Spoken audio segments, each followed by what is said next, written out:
Olha aí, pessoal, uma ideia, inverter.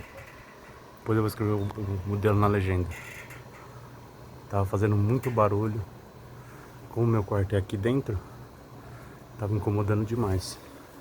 E aí eu vim, adaptei alguns coxinhos, achando que o problema pudesse ser esse.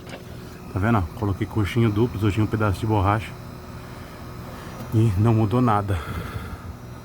E aí eu descobri que quando eu pressionava ele pra cima, ele parava o barulho. E aí o defeito, ó, só tá vendo? Aqui, eu não sei se consegue focar. Tinha um apoio dele, mas estava distante. E a hora que eu tiro essa borracha, ver se eu consigo tirar, que eu pressionei bem ela. Se a gente consegue perceber a diferença que faz. Ó, tirei a borracha. E esse barulho lá dentro incomoda demais. Vou pegar a borracha novamente no chão. Era um lugar bem estreito, então eu fiz um vinco. Um pedaço de borracha grossa que eu tinha. Ó, focou. Eu não fiz um vinco nela. Vou enfiar, ver se vocês conseguem perceber a diferença.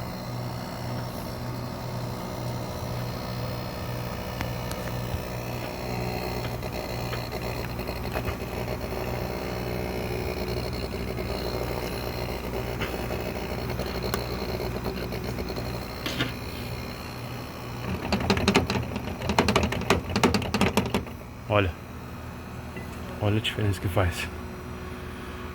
Noite de sono novamente.